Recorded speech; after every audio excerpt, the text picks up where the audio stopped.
ágeis e mentalidade de produtos ágeis. A gente hoje tem aqui a honra de receber o Luiz Novo. Ele é CEO da Score. A Score é uma plataforma de, se eu não estiver falando besteira, depois você me corrige, tá? Mas, enfim, tem até um perfil na Score, não é para eu errar. É uma plataforma de treinamento corporativo e de educação, acho que majoritariamente corporativo. E ele é uma super referência em produto. É uma referência para a gente no Jota, a gente já bebeu da fonte do conhecimento do Luiz algumas vezes. Ele fez uma transição de carreira interessante, porque ele era CTO e passou a ser CEO em algum momento. E quem quiser saber mais um pouco sobre isso, tem um podcast da Estela, que é o nosso investidor dele também, em que ele foi entrevistado e ele conta um pouco dessa trajetória. Eu ponho o link aqui, depois quem quiser ouvir nesse momento, lavar louça, etc. Bem legal. Então, Luiz, obrigada e fica à vontade. Obrigado, fiquei até envergonhado com essa introdução youtuber, vai até deixar o link do podcast, foi demais. Gente, super prazer. Obrigado por me receberem. Eu vou pedir desculpa antecipado por uma coisa, que é os slides que eu fiz para hoje estão horríveis, porque eu tive que fazer correndo. Então, vou focar muito na ideia, e vocês me perdoam pelo design dessa ideia. Mas quando vocês me convidaram para falar um pouquinho sobre cultura de produto, eu decidi juntar o que geralmente as pessoas pedem mais quando a gente tem esse tipo de conversa, né? Um pouco de princípios e um pouco de prática. Como é que eu aplico as coisas que eu estou falando aqui na prática, que geralmente a gente tem muitas discussões positivas quando a gente troca um pouco de experiências, né, e de processos. Então, eu vou compartilhar com vocês a minha tela, só vou pedir um sinalzinho aí se vocês estiverem vendo. E não vou gastar muito tempo de vocês me apresentando, porque a Paty já fez isso melhor do que eu sou capaz de fazer. Então, eu sou desenvolvedor desde moleque, desde os 13 anos, assim, eu trabalho com software. Estou na minha quarta empresa, então eu sou viciado em construir empresas e construir produtos. Fui CTO lá no Vale do Silício, liderei time de centenas de pessoas, aprendi demais sobre produtos, sobre inovação, sobre linha startup.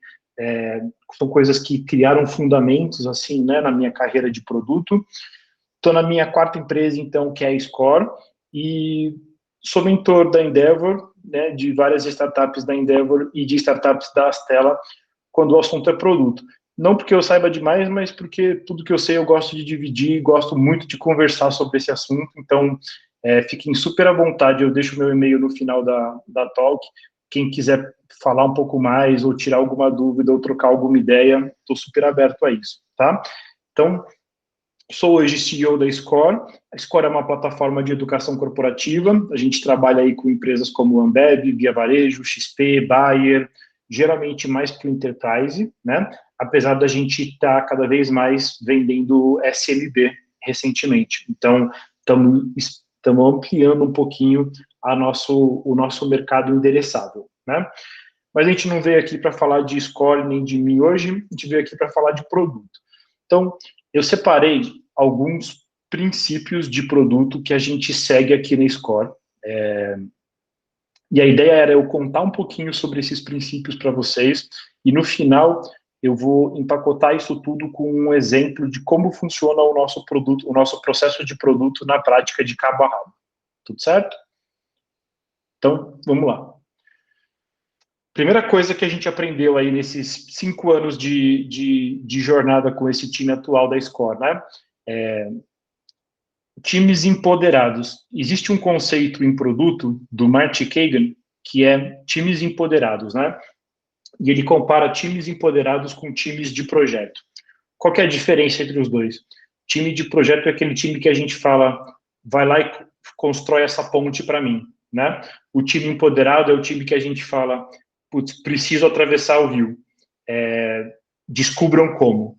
Então, com o tempo e com a correria, a gente geralmente tende a tentar empurrar os nossos desenvolvimentos de produto como projetos, né? E a gente cria times de projetos, e a responsabilidade desse time é executar esse módulo, depois esse módulo e depois esse módulo.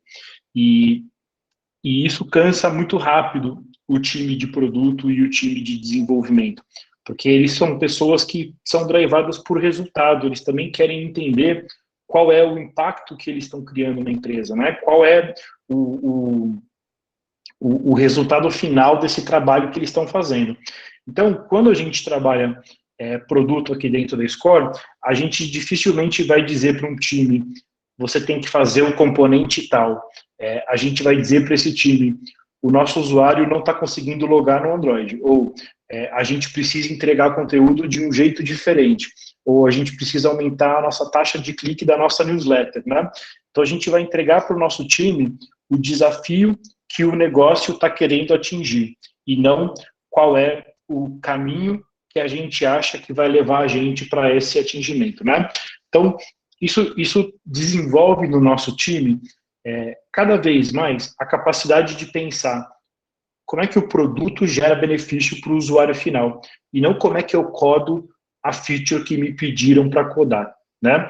Então, todo o nosso time de desenvolvimento, ele é virado nesses OKRs, e esses OKRs, eles geralmente refletem ali resultados de negócio, tá? Então, a gente pede para os nossos times contribuírem com resultados de negócio, tá? O segundo princípio aqui, e isso demorou muito para a gente aprender, e eu bati muita cabeça antes disso, é que construir produto, ele é metade visão e metade escuta, né? E o que a gente quer dizer com isso? Muita startup, ela é fundada em cima da ideia genial ali de duas, três pessoas que enxergaram um jeito diferente de fazer alguma coisa, começaram um MVP, tiveram sucesso, levantaram dinheiro, tiveram mais sucesso e levantaram mais dinheiro, tiveram mais sucesso, né?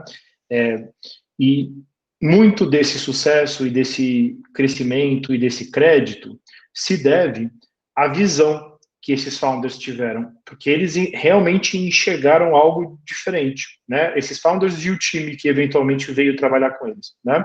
Então, a gente enxerga o mundo de um jeito diferente na Score, e vocês enxergam o mundo de um jeito diferente na Jota. Só que, às vezes, a gente acha que o que a gente entendeu sobre o mercado é a verdade, e é a verdade mais pura. E várias vezes não é. Várias vezes o que o cliente tem para dizer nem passou pela nossa cabeça. Dentro da nossa genialidade, entre aspas, né? Dentro da nossa inovação, a gente foi para um caminho tão diferente que não era nem o que o cliente queria no começo do dia. E não era tão inovador assim, né? É muito difícil você fazer esse balanço, né? Esse compromisso entre, cara, o quanto que eu empurro da minha visão nesse produto e o quanto que eu escuto o que as pessoas estão querendo dizer. Então, o que a gente fez? E eu vou mostrar isso um pouquinho mais na frente para vocês. A gente embutiu o processo de conversar com o cliente dentro do nosso processo de design de produto. Então, dessa forma, a gente garantiu que toda feature que a gente vai fazer, por mais visionária que ela seja, ela ainda precisa de um pouquinho de conversa com o cliente, de um pouquinho de teste e de um pouquinho de mensuração, né? Daqui a pouco eu vou mostrar como é que a gente embutiu isso no nosso processo. Mas o ponto aqui não dá para ser 100% escuta e não dá para ser 100% visão. A gente tem que encontrar um caminho no meio, e esse caminho no meio tem que ser definido pela liderança de produto e pela liderança da empresa.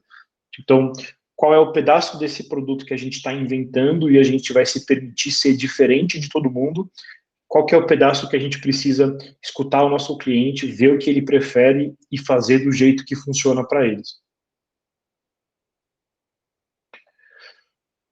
Uma outra coisa que foi muito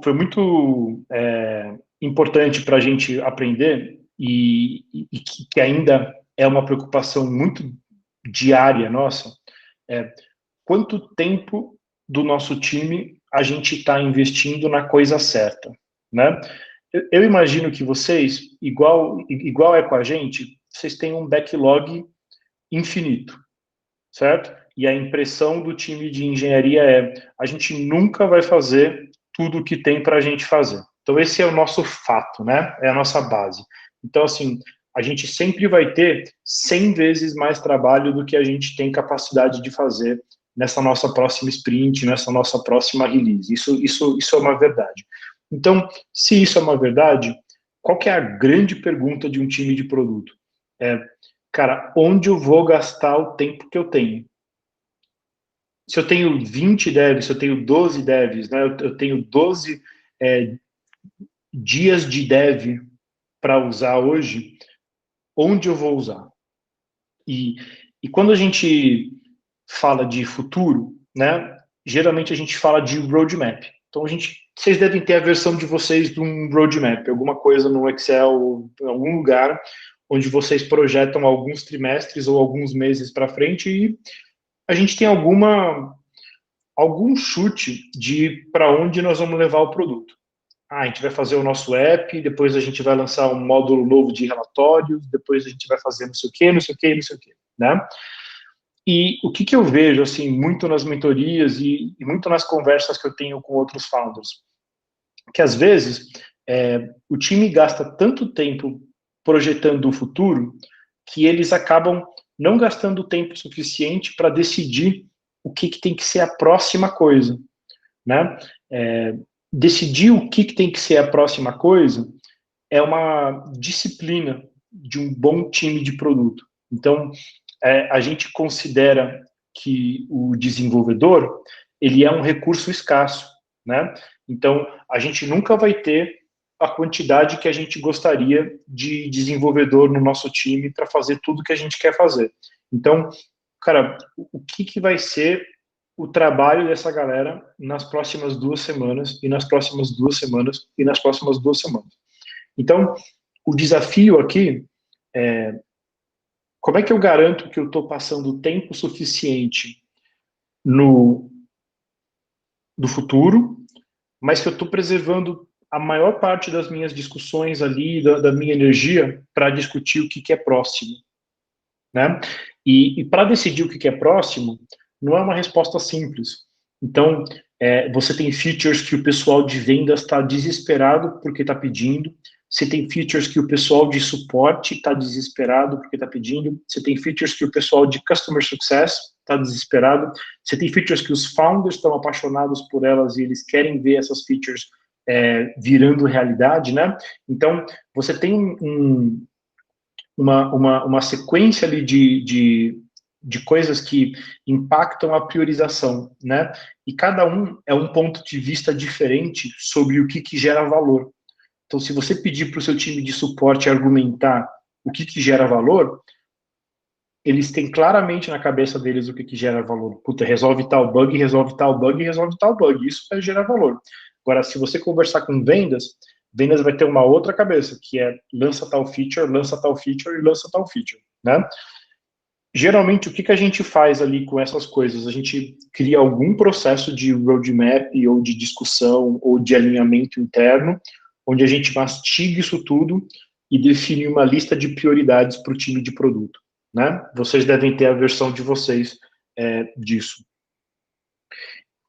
Essa lista de prioridades, ela é uma das decisões mais importantes que a empresa toma todo mês, porque grande parte do custo de uma empresa que nem o Jota ou que nem o Score é em desenvolvimento, né? No caso de vocês também tem a parte do editorial, mas para o Score, por exemplo, desenvolvimento é mais de 60% da nossa folha, e 60% ali do nosso headcount está envolvido de alguma forma com o desenvolvimento, né? Então, cara, como é que eu garanto que as coisas que eu estou pedindo para essa galera fazer são coisas que vão destravar muito valor na empresa e no produto? Então, isso é algo que a gente sempre discute, a gente sempre para se perguntar, será que a gente deveria gastar tanto tempo olhando para frente e tão pouco tempo olhando para o agora? Né? Então fica um comentário aí para vocês. E uma outra coisa que é muito libertadora, assim, quando você discute isso abertamente dentro da empresa, né? A gente sempre vai ter legado. Vocês têm esse problema aí também, certo? Vocês têm essa conversa. Puta, isso tá no legado, né? Putz, fazer no legado é mais lento, porque esse módulo, nossa, faz tempo que a gente não dá suporte para ele. Todo time de tecnologia tem legado. E para o pessoal que não é de tecnologia, como é que a gente define legado, né? A gente pode definir de várias maneiras, mas assim, como é que eu definiria legado? Tudo aquilo que está drasticamente longe do que você considera hoje as boas práticas de arquitetura, né? Então, vocês estão há anos construindo o produto de vocês. E durante esses anos, a gente vai evoluindo a nossa visão de arquitetura e de boas práticas, né? A gente vai melhorando essa visão. Mas com o tempo, a gente deixa pedaços de software que a gente construiu desalinhados com essa visão, porque eles são antigos, a gente trocou de stack, a gente trocou de ferramenta de teste, a gente está usando uma outra linguagem agora, por muitas razões a gente acaba criando um legado, né?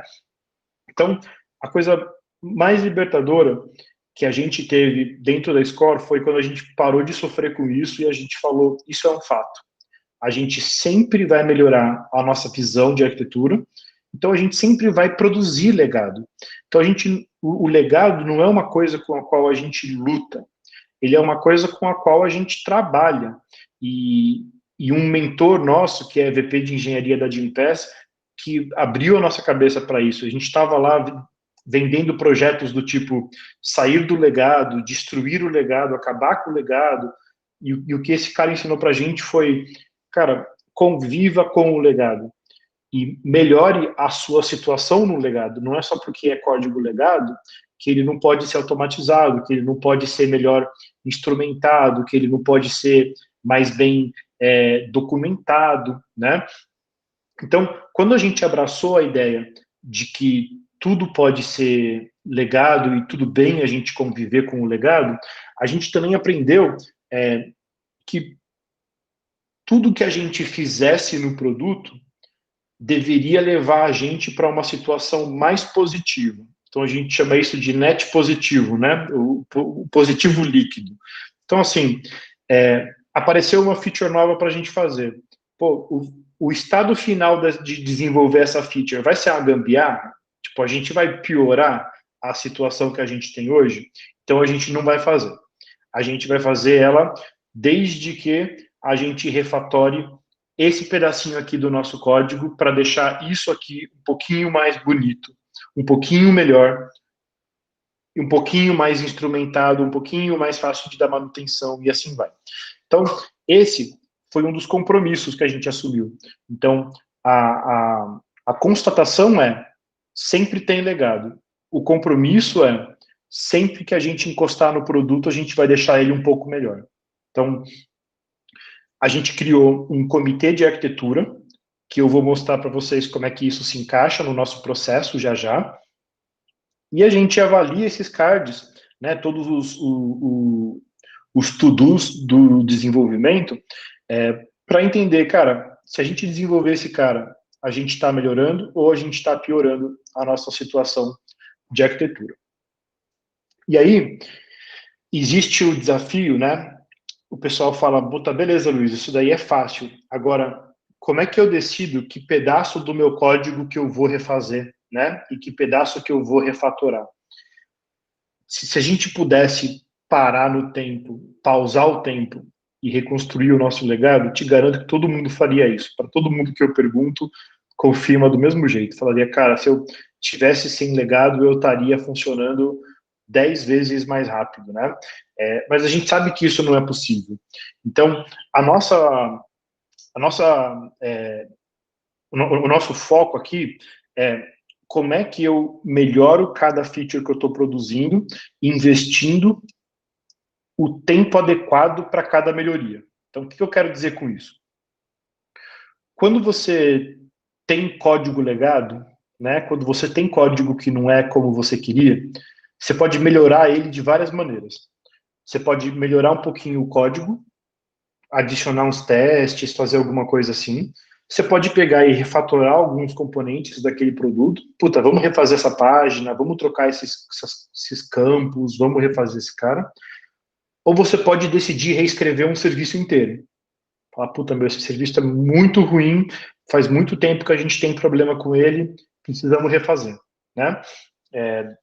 Obviamente que essas três coisas, elas levam um tempo fundamentalmente diferente para você fazer. Então, melhorar ali o código vai te levar alguns dias, reescrever os componentes vai te levar uns 10 dias, reescrever o serviço inteiro vai te levar 2 meses, né? Então, como é que você decide, naquele momento ali que você está melhorando a aplicação, como é que você decide que tamanho de melhoria eu vou fazer? Quão profundo eu deveria ir no meu legado cada vez que eu encostar no meu código, né? E aí que o comitê de arquitetura, ele é muito legal, assim, porque o que ele faz na prática, né?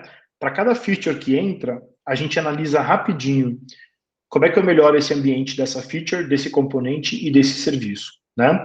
E a gente faz um pouco de estatística no nosso desenvolvimento para entender o seguinte: quão usado é cada pedaço da nossa plataforma, né? Com que frequência a gente desenvolve coisa nova?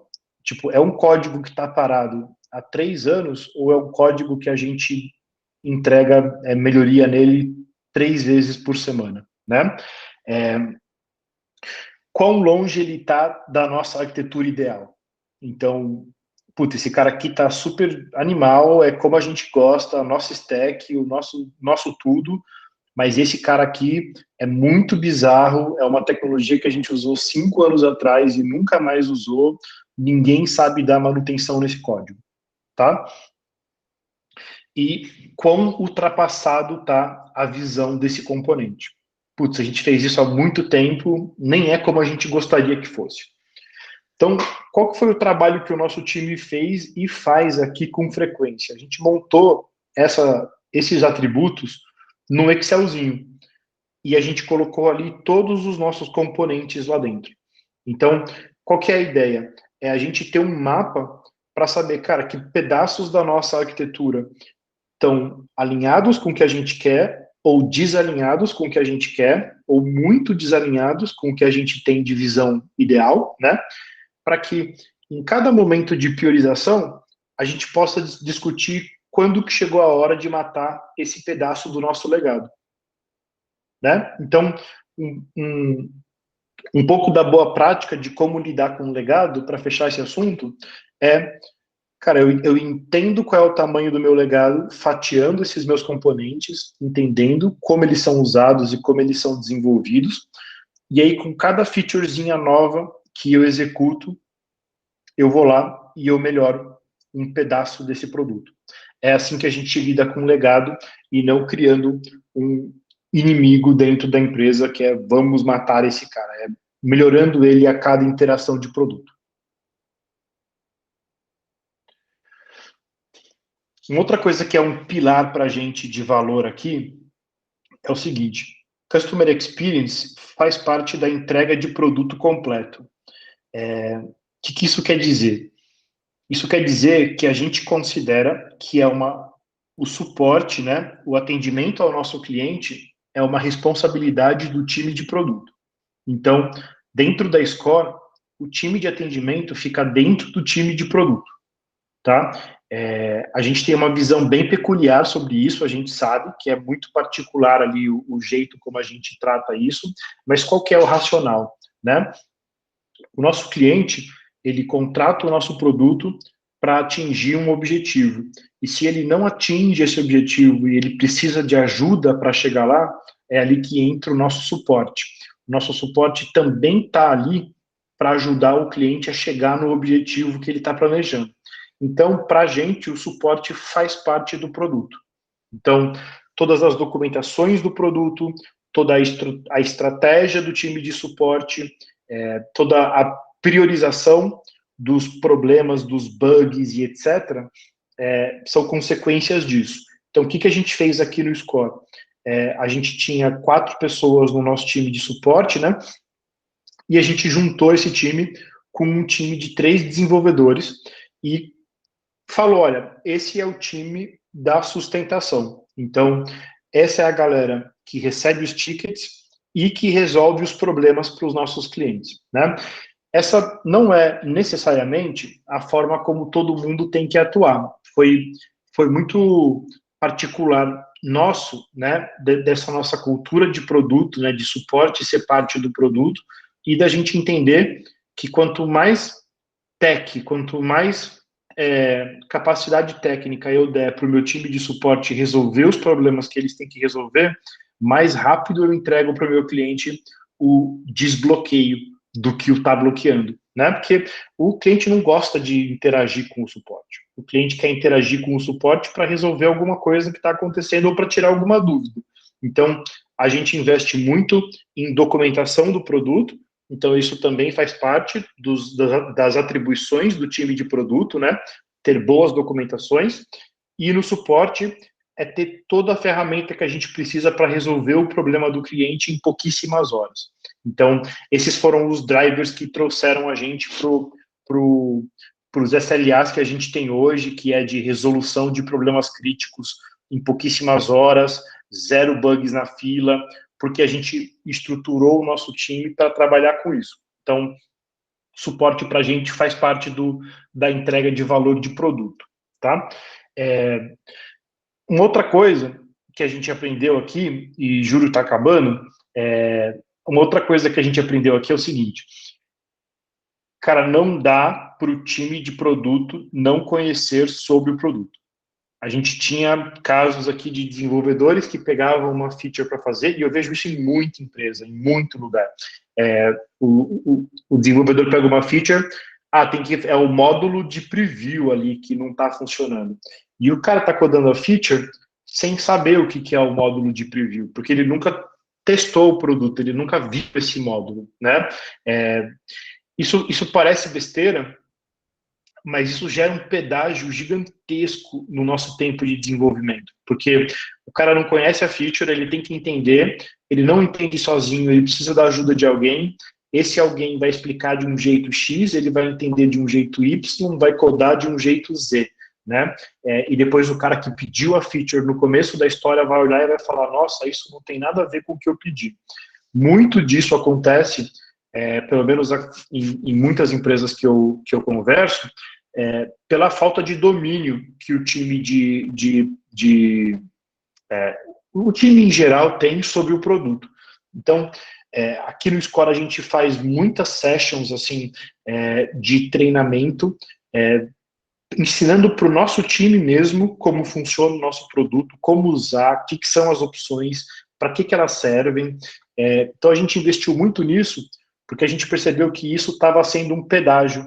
Em todas as features que a gente construía, conhecimento estava sendo um pedágio, né?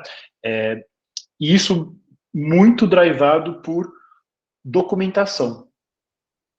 Documentação é uma coisa chata pra caramba, né? Assim, se você entra nesse assunto, ele é um assunto que todo mundo concorda que documentação é importante, mas todo mundo diz pra gente, meus docs estão desatualizados.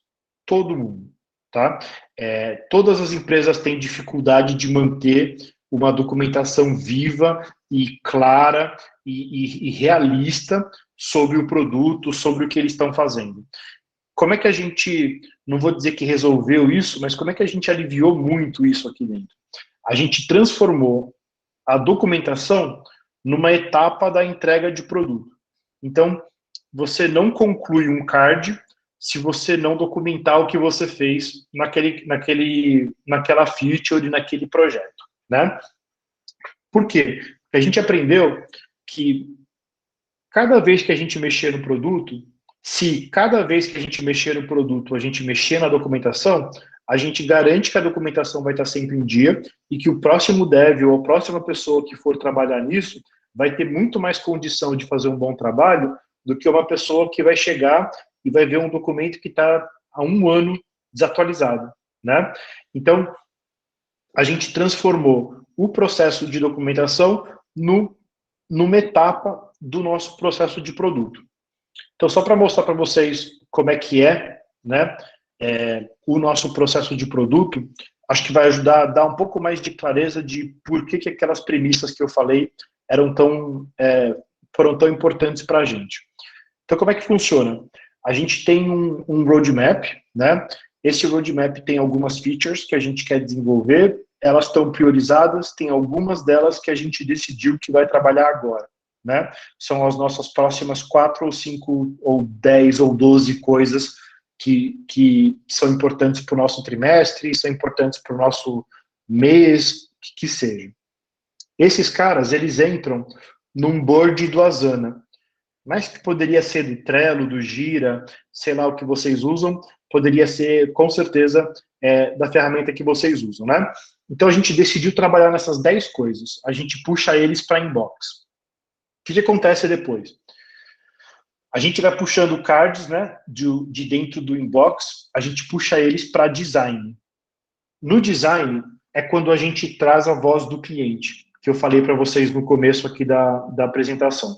Então, o que é o nosso processo de design? É o time de produto e o time de design criando uma narrativa sobre qual é o problema, entrevistando o cliente e o time de CS sobre aquele problema, para entender o que gera valor, prototipando soluções para aquele problema, envolvendo já as pessoas que mais conhecem daquele assunto, desenhando, mostrando para o time de CS e para o time de cliente e para os clientes, né? Refazendo o desenho se necessário, mas ali procurando, cara, qual é a versão melhor de solução para esse problema que a gente pode encontrar, né? Então, é um trabalho que gera aí, o card geralmente fica parado aí por uma semana e um pouquinho, que é o tempo da gente fazer esse trampo todo. Depois a gente passa ele para a fase de arquitetura e de segurança. Então, assim, todo mundo sabe que LGPD está aí, que os ataques cibernéticos estão aí também, né? Todo mundo sabe que a gente tem desafios cada vez maiores em termos de segurança. E o que a gente decidiu fazer? Lembra aquele comitê de arquitetura que eu falei para vocês que a gente criou para decidir como lidar com o nosso legado, como construir as features novas que a gente faz no produto? Então, esse comitê é uma etapa da fase de construção de produto. Então, eu passo por design, depois eu passo por arquitetura, e o time de arquitetura propõe uma visão de resolução para aquele problema. Puta, cria um componente novo, refatora esse cara, faz não sei o que e faz não sei o que, tá? Dessa etapa, a gente vai para uma que, puta, foi muito legal quando a gente implementou, que é uma etapa de estratégia de lançamento. Então, o que a gente faz nessa hora? A gente chama o time de negócio e fala, time de negócio, tem uma feature nova que vai sair daqui a 2 semanas, é assim que ela vai funcionar, tá aqui o teu heads up. Para que serve isso?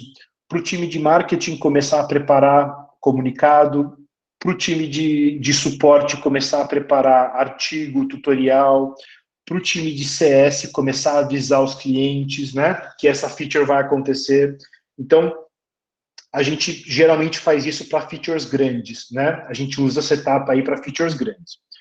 Depois ele vai para desenvolvimento, fica lá o tempo que precisar enquanto esse projeto está sendo desenvolvido, e depois ele passa para uma etapa de documentação / treinamento. Então, quando o card está nessa etapa, a gente vai atualizar o Notion, que é a nossa plataforma de documentação, a gente vai atualizar os FAQs do nosso suporte, a gente vai atualizar alguns print screens em alguns artigos, então a gente faz toda a limpeza que a gente tem que fazer para entregar essa feature por completo, né? Depois ela vai para uma fase que a gente chama de garantia. O que é garantia? Sabe quando a gente faz a feature, entrega, depois a gente começa a pensar na próxima, aí chega o bug da primeira, só que para fazer o bug da primeira, o time não tem mais tempo, porque o time está atolado com a segunda feature. Então, isso acontece muito, né? É muito comum em muitas empresas isso acontecer. Então, como é que a gente resolve isso? Toda feature que a gente lança, a gente deixa em estado de garantia por 2 semanas. O que quer dizer a garantia? Quer dizer que se entrar um bug para essa feature que eu acabei de lançar, eu sou obrigado a priorizar esse bug, tá? Então, isso faz com que a gente não deixe rastro para trás no nosso processo de produto. Então, a gente vai lá, a gente acelera o desenvolvimento de produto, né? Começa a fazer um monte de coisa nova e começa a criar um monte de problemas em produção, né? Começa a criar um monte de legado ou um monte de bugs por aí. Então, essa feature põe um freio no nosso time de produto para dizer, olha, enquanto você não resolver isso que você já criou, você não pode criar nada novo. Então, esse processo, ele é aplicado para tudo o que a gente desenvolve. Pode ser uma feature pequena do nosso app do iOS, ou pode ser uma grande reconstrução de um módulo completo do nosso produto, né? Então, a gente embute esse processo para tudo. O que a gente está tentando garantir, né, para concluir esse ponto? O que a gente está querendo garantir? Que tudo que a gente vai desenvolver, a gente escutou o cliente e a gente escutou o nosso time interno, a gente pensou no melhor caminho tecnológico naquele conceito de cada vez menos legado, a gente combinou o jogo com todo mundo sobre o que vai ser feito e quando vai ser feito para não pegar ninguém da empresa de surpresa, a gente documentou tudo que a gente fez e a gente garantiu que o que a gente fez está funcionando. Então, essas são as razões para a gente ter construído o nosso processo de produto desse jeito, tá? E aí, como é que a tribo inteira se organiza, né? A gente tem squads, então eu tenho algumas squads aqui no meu time. Essas squads, elas têm membros, né, de vários chapters, né? Então eu tenho desenvolvedores, pessoas de produto e etc. Então, não sei se vocês conhecem o modelo, mas a Squad ela é drivada por objetivos, né? E os chapters são lideranças funcionais. Então, a gente tem 5 squads no nosso time hoje. Essas 5 squads, elas fazem um modelo de gestão que é apelidado aqui dentro de bonequinhas russas. Por que bonequinhas russas? Porque a gente alinha as squads, as tribos e a empresa inteira toda segunda-feira, né? Então, toda segunda-feira as squads fazem a sua planning, a gente junta todas as plannings numa reunião da tribo de produtos e depois a gente junta todos os updates numa reunião da empresa, né? Então, como é que a gente faz? Por que a gente faz isso? Porque a gente garante que tem um pulso toda segunda-feira que cada time fez a sua planning, levantou suas bandeiras, gerou seus indicadores, consolida isso no encontro da tribo, depois consolida isso no encontro das lideranças da empresa toda, né? Então, toda segunda-feira tem esse pulso de updates entre os nossos times. E todo mês a gente faz ao contrário, né? A gente faz uma grande reunião de liderança, onde a gente discute todos os OKRs e cria caminhos ali para a empresa, e depois a gente faz o tombamento disso dentro das reuniões de cada tribo e de cada squad, né? Então, uma vez por semana a gente se alinha de fora para dentro e uma vez por mês a gente se alinha de dentro para fora. Então, resumindo, assim, o que eu queria deixar para vocês e deixar os últimos minutinhos para a gente bater um papo. Trabalhar os times com uma visão de objetivo e não com uma visão de projeto, né?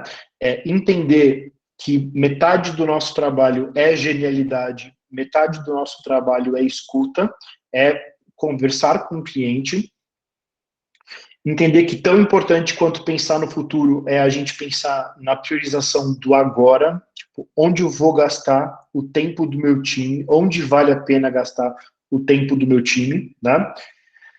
Eu sempre vou ter legado, conviva com isso e embute no processo uma forma de vencer esse legado sprint a sprint. A experiência do cliente, a experiência final do cliente com o nosso suporte faz parte da nossa entrega, então não basta entregar o produto se ele não estiver entregando sucesso para o cliente no final. O time precisa conhecer sobre o produto e se a documentação não for forçada ali como prioridade, ela nunca vai acontecer e a gente sempre vai ficar pagando o pedágio dessa desinformação entre os nossos times. Boa, queria deixar o meu e-mail para vocês. Quem quiser trocar uma ideia, o pessoal do time de produto aí, quiser mostrar o modelo que vocês estão fazendo, gastar mais tempo nisso, a gente tem mais uns minutinhos ainda hoje, né? Mas quem quiser falar comigo é luiz@score.io, tá certo? Para a gente continuar a conversa depois. Maravilha, Luiz, obrigada. Quem tiver pergunta, a Giza levantou a mão, Giza, pode ir. Eu ia ajudar a resolver a fila de perguntas, mas eu vou perguntar logo. Tenho 2 perguntas, Luiz. Você mostrou esse processo todo que você faz. Quanto tempo geralmente ele leva do começo ao fim, assim? Porque, assim, eu fiquei pensando, 1 mês, 1 semana, 6 meses? Mais ou menos 1 mês. Experimental? Ah, tá. Então é bem dinâmico, né? É mais ou menos 1 mês. Tem cards que passam em 2 semanas porque são muito pequenininhos. Tem cards que levam uns 2, 3 meses porque são muito maiores, mas a média é 1 mês. Ah, beleza. E eles vão encavalando, né? Enquanto você está no desenvolvimento de um, você está no design do outro e você está na arquitetura do outro. Sim. Como se trabalhasse sempre a parte estrutural uma sprint antes, né? Tipo, exato. Eles chamam isso de dual track design, né? Que é você ter uma sprint antes no planejamento. Isso mesmo. Tá? Uma outra dúvida que eu fiquei é você ter esse time de... É uma curiosidade, né? Que você criou esse time que resolve bugs, que são os devs, um time à parte, né? E aí eu entendi os motivadores, a CLA, a gente tem um retorno mais rápido para o cliente, etc. Mas como é que você faz para o pessoal que desenvolveu ter esse feedback também, entendeu? Não ficar assim, eu desenvolvi, entreguei, estou fazendo handoff para outro time, entendeu? Entendi. O que a gente faz? É por isso que a gente tem, Gisela, aquela feature, aquela etapa de garantia, né? No nosso... Porque, assim, quando você divide o time entre o time de novas features e o time de bug, você cria um risco do time de nova feature começar a produzir um monte de lixo porque está indo muito rápido e falar, putz, o bug não é meu, né? O bug é do outro time. O que a gente evita com isso? Quando você coloca a feature naquela fase de garantia, o que o time está dizendo? O time que construiu a feature está dizendo, eu vou continuar mantendo essa feature pelas próximas 2, 3 semanas. Por favor, todo mundo teste. Porque depois disso, ela vai virar parte do produto e ela vai perder a prioridade máxima que ela tem agora. Então, o que a gente garante? Todos os problemas decorrentes de uma nova implementação são do time que implementou. Agora, todos os problemas que são do nosso passado, do nosso legado, de coisas que a gente, nem tem tracking mais de quem foi que quebrou esse negócio, aí isso vai para o time de sustentação, entendeu? Entendi. E uma última dúvida sobre esse time de sustentação. O que geralmente deve gosta de trabalhar também com coisa nova, né? Você faz algum rodízio para o cara não ficar de saco cheio, só a gente faz. Uns 4 meses ali, a gente faz. Mas o que é legal, né? O time de sustentação parece ser o time mais chato da empresa, mas é o time que a gente tem a cultura mais legal. Por quê? A gente entregou para eles um objetivo, que é tornem a nossa operação mais eficiente, né? Então, quando não tem bug para resolver, eles estão criando ferramenta, eles estão criando admin, eles estão melhorando o que a gente já tem hoje, estão implementando uma ferramenta nova que o suporte sempre quis fazer, mas nunca teve o desenvolvedor para fazer. Então, a gente usa o poder de desenvolvimento ali para construir coisa nova, coisa legal, que melhora a nossa operação. E esse time fica muito motivado por ver os indicadores de operação, né? O tempo que leva para a gente executar as tarefas do dia a dia, o tempo que leva para a gente reduzir um bug. Quando eles percebem que eles estão gerando impacto nisso, eles curtem muito esse objetivo. Então, não é só resolver bug, assim, é construir ferramenta e melhorar o todo, né? Mas a cada 4 meses, 5 meses, assim, a gente faz um rodízio para não ficar muito chato. Tá, entendi, beleza. Valeu, acho que era só isso. Boa. Dri? Acho que agora é o Dri, né? Sim, sim. Luiz, obrigado pela apresentação, tá muito bem feita. Nem precisava ter dito que você fez correndo, porque assim, tá ótimo, tá bem completa. Eu tenho 2 perguntinhas também. Como é que funciona a validação dessa documentação, né? Porque você deixou bem claro que você tem uma etapa no seu processo de desenvolvimento, que é a documentação, para manter a documentação do produto atualizada. Mas como que é a validação disso? Assim, você coloca uma outra pessoa para validar? Como que sai? Ótima pergunta. Ótima pergunta, cara. A gente faz 2 checks no card, tá? O time de suporte checa a documentação e o time de dev checa a documentação de código, tipo README, etc, né? Então, geralmente são pessoas diferentes da pessoa que fez o card. É que nem o QA, assim, né? Alguém olha e fala, beleza, chequei o README, chequei tudo que você mudou de documentação, bate com o que você codou, e o pessoal de suporte checando toda a documentação interna do produto. Falando, puta, entendi o que está aqui reflete a coisa nova. Perfeito, perfeito. E aí, a segunda perguntinha também, você mostrou ali, né, o diagrama aí, você tem o seu time de arquitetura e segurança que propõe o desenho da solução. Ali me deu a seguinte dúvida. O arquiteto ou os arquitetos então eles não metem a mão no código? Como que é essa dinâmica? Todos metem. O comitê de arquitetura é formado por desenvolvedores, mas são os desenvolvedores que mostraram para a gente que tem mais traquejo para a arquitetura, né? Então, é como se fosse um colegiado de desenvolvedores. Entendi, perfeito. Então, é só um comitê mesmo de devs, né, que formou esse comitê e dali propõe uma solução e aí isso vai para a esteira mesmo dos desenvolvedores. Exatamente. Aí a gente faz um processo chamado de RFC, né, que é Request for Change. Então, um dos devs escreve uma RFC e manda para os outros darem uma aprovada. Tá, e se for aprovado, aí quem vai aprovar essa RFC são os devs que vão efetivamente meter a mão na massa, né, que vai fazer aquilo ali acontecer. Isso. Perfeito. Obrigado, eram essas duas. Boa. Giza, quer perguntar de novo? Pode falar, Giza. Deixa eu te perguntar outra coisa. Você falou um pouco sobre a questão até de se trabalhar de uma forma bem evolutiva o código, né? Você falou do legado, o que você escreve hoje é o legado, amanhã é o teu legado, né? Ainda mais como desenvolvedor, que deve... Hoje quando eu olho de novo o meu código, podia ser um pouco melhor, né? Como é que você faz esse balanceamento para o débito técnico não sobrepor o negócio, né? E talvez até ponderar, eu vi que numa das perguntas tem isso, né? O quanto aquilo é usado, porque às vezes a gente tem que melhorar alguma coisa, mas às vezes não vale a pena, né, naquele momento. Total. E no caso de um empate, quem é o cara decisor nessa prioridade, assim, no teu caso? Total. Acho que o jeito que eu traduzo a sua pergunta é assim, você sempre pode melhorar o código. Quanto você investe nisso agora versus você produz coisa nova, né? Eu acho que a resposta para isso, quando eu descobri, eu vou ser o cara mais feliz do mundo, porque ela é completamente, hoje, uma coisa arbitrária dentro do score, que é, cara, qual é o tamanho disso, mas eu vou repetir os elementos porque eles são importantes. Qual é o tamanho desse código, né? Com que frequência ele é usado pelo cliente e com que frequência ele é codado pelos devs. E quão antigo ele é, quão distante ele é da minha visão, né? Esses pontos são muito importantes, porque, assim, não faz sentido você parar para refatorar uma coisa que você nunca expõe para o teu cliente, por exemplo, né? Que talvez um dia você refatore, mas não é o momento agora. Então, a gente tem essas quatro flags, assim, né?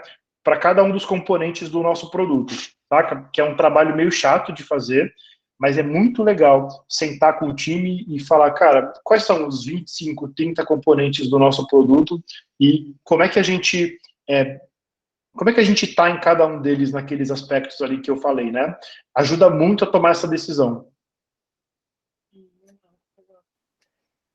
Beleza, alguém quer fazer a última pergunta? Se ninguém quiser, eu vou fazer, hein? Luiz, me diz uma coisa, eu também fiquei muito curiosa com relação àquele fluxo, né? Porque as sprints, elas vão caber ali dentro de alguma maneira, né? Assim, se é muito grande ou muito pequeno, às vezes passa... Quando você diz o card, ele anda, o card para você é uma história do usuário? Ou vocês... Boa. Não, o card para a gente é um épico, tá? Então, eu posso mostrar para ti. O que vocês usam aí de ferramenta de gestão? Gira. O Gira? Eu acho que dá para fazer no Gira também. Eu tenho um card de épicos e dentro do card eu tenho subcards. Vocês conseguem fazer isso também? Não conseguem? Tem épicos e histórias. Tá, então isso aqui é o nosso board real, assim, né? Eu tenho uma feature aqui que eu tô desenvolvendo, por exemplo, que ela tem 6 subtarefas, tá vendo? E a task, né, a tarefa, ela às vezes está em mais de um projeto. Então, ela é uma subtarefa do épico, mas ela também está no projeto X, né? E aí, esse projeto X é o backlog do time. Então a gente integra desse jeito. Esse board que eu mostrei para vocês é um board de épicos. Aí, dentro dos épicos, eu tenho as tarefas, e são as tarefas que vão para o backlog. Nossa, é bem interessante. Eu vou ter que aprender a fazer isso no Gira também, porque a gente vai migrar para o Gira em breve e eu não faço ideia de como é que eu vou deixar igual. A Gira é a maior especialista de Gira que existe. Vamos mandar e-mail para vocês, Gi. Então, se quiser, te ajudo de boa. Animal, valeu. Beleza, gente. Respeitando aqui o nosso horário das 5, vou encerrando aqui, agradecer a presença do Luiz. A gente aprendeu bastante, como eu avisei que aconteceria no início dessa conversa. Obrigada, Luiz, por ter compartilhado essa horinha sua, que é tão preciosa para a gente. E o Seligman quer falar alguma coisa. Eu não quero perguntar nada, tá? Então eu vou respeitar o horário também. Eu só queria agradecer a presença, muito bom. Acho que não só o conhecimento que você traz, mas hoje, dentro do próprio time, o seu trabalho, tudo que você faz é uma referência para a gente. Então, essa troca é muito rica. Eu queria agradecer bastante. Tá? Animal, gente. Obrigado. E quero muito, muito, muito deixar o canal aberto. Se vocês quiserem conversar de novo em outros fóruns, para outros assuntos, tô super afim, assim. Curto muito o que vocês fazem. Agora eu sou usuário, porque eu ganhei, né? Ganhei uma licença de vocês aí pelo JTalks. Então, no que eu puder ajudar, tô aqui. Beleza, gente. Obrigada aí. Valeu, pessoal. Obrigada, gente. Obrigada, Luiz. Tchau, obrigado, Luiz. Até mais, gente. Tchau, tchau. Valeu, tchau, tchau.